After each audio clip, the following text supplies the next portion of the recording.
What if reality is trying to get your attention and you've been trained to ignore it? That song that starts the exact second you think of someone, the number that follows you for a week like a little blinking sign, the stranger who appears and hands you the answer you've been searching for. You call them coincidences, but what if those moments are messages? Stick around. Later, I'll show you one simple test that separates a coincidence from a cosmic nudge, and it will change how you move through life. They told you reality is solid, predictable, safe. They lied. Every glitch you've ignored, every number that stalked you wasn't coincidence. It was contact, but you were trained not to hear it. Taught to worship data, not meaning, to silence instinct, to bury the signal under noise. And yet, it's still talking, through patterns, through timing, through you. So the real question isn't, is the universe sending signs? It's this. What happens when you finally answer back? When you were young, your brain was wide open. Neuroscience calls it theta state, the same brainwave range used in hypnosis. You absorbed everything around you without filter, not just words, but tone, emotion, belief. That's how programming begins. You learned what was real by watching what adults approved of. You pointed out patterns, instincts, gut feelings, and someone said, "Stop imagining things." So you did. Over time, your mind built filters, cognitive habits that block out anything labeled irrational. That's how you became normal. That's how you stopped noticing. Psychologists call it schema conditioning, the brain's way of bending perception to match what it already believes. Once your worldview locks in, your mind edits reality to protect the story. And that's why most people never see the patterns anymore. Not because they aren't there, but because they've been trained not to. Why would society discourage this? Because control thrives when people feel small and separate. If you believe the world is automatic and meaningless, you search less, you question less, you wake up less. Labeling strange alignments as bias or luck is a tidy way to keep people docile. But some of history's sharpest minds disagreed. Carl Jung called them meaningful coincidences. People like Tesla and Einstein hinted at an intelligence beneath the apparent chaos. Yet mainstream culture prefers materialist certainty. It's cleaner, easier to sell, and harder to challenge. So what are these moments? Not glitches, not random snowflakes, not hallucinations. Synchronicities are patterns encoded into events, nudges sewn into experience. They're reality's punctuation marks, bold, deliberate, and surprisingly personal. You notice them when something external lines up with an internal state in a way that a simple accident can't explain. That alignment is a signal, not of randomness, but of correspondence. Ancient traditions called it divine timing, karma, or omen. Mystics read it as the language of the cosmos. Jung framed it as a psychological bridge between inner meaning and outer event.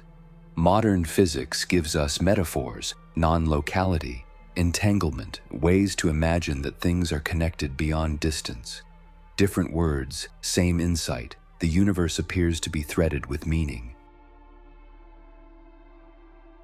Here's the practical piece people miss. The more you look for signs, the more signs you'll find.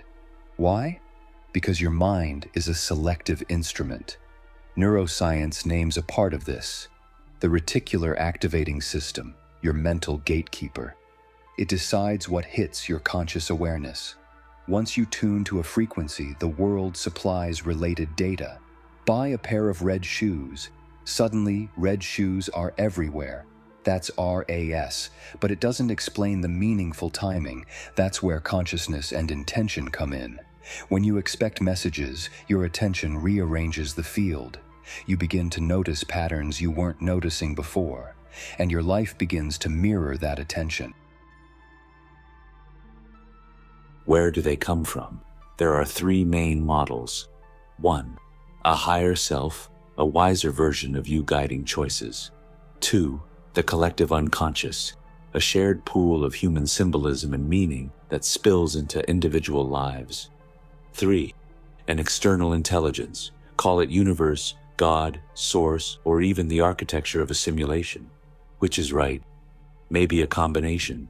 The important part, whatever their origin, they function as invitations, prompts to pay attention, course correct, or wake up. Let's get practical. How do these actually work?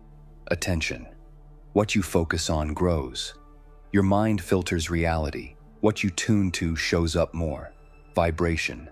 Everything is energy. Your moods, beliefs, and intentions carry frequencies that attract matching situations. Subconscious orchestration. While your conscious mind runs errands, your subconscious is assembling connections, aligning people, opportunities, and timing toward the themes you hold inside. Combine these and you have a feedback loop. Belief tunes attention, attention shapes perception, perception shapes action. Action generates outcomes. Outcomes reinforce belief. If this is true, how do you work with it? Here are the core practices that actually move the needle. 1. Notice. Start cataloging meaningful coincidences. Don't explain them away. Write them down. Patterns emerge on paper. 2. Intend. Set simple, clear intentions.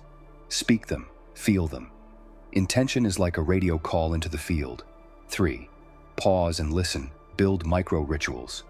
A breath, a moment of silence, a question to the day. The pattern often answers in the spaces you clear. 4. Follow the nudge. When a tiny pull feels right, act. The universe rarely hands you big signs before you follow small ones. 5. Clean your frequency. Cut habitual negativity. It drowns out subtle signals. Your emotional tone acts like a tuning knob. You don't need miracles. Some examples are small and practical. A book opens to the exact sentence that answers your question. A flight delay leads to a conversation that becomes a job lead. A number repeatedly appears and points you to a decision you'd been avoiding. Over time, these tiny alignments add up to meaningful momentum. When you start playing by these rules, reality becomes less like a puzzle to be solved and more like a partner to be danced with. You move from autopilot to co-creation. But that raises the creepy, thrilling question I teased earlier. If these messages are real, who or what is coordinating them? Are you being nudged by your own emergent intelligence, the unconscious of the human species, or a mind woven into the fabric of existence itself? Here is the promise I made at the start of this video: how to tell the difference between coincidence and synchronicity. A coincidence makes you think, but a synchronicity makes you feel.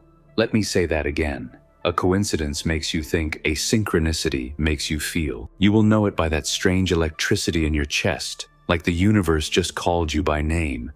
And when that same number, symbol, or phrase keeps showing up again and again, in places that make no logical sense, that's not random. That's reality tapping on the glass saying, pay attention. Because when patterns start repeating, it's not about luck, it's about alignment. The point isn't to become dependent on signs. The point is to stop accepting the idea that reality is mute and meaningless. Pay attention, and it speaks. Synchronicities aren't magic tricks. They're a language. Learn to read it, and your life shifts from random to resonant. You won't believe me on my say-so. You'll believe it the moment the pattern stops being an accident and starts being a roadmap. And one last thing. The system would rather you think these moments are meaningless. That's how it keeps you comfortable and predictable. Notice them. Follow them. The world might be far stranger and much kinder than you were told.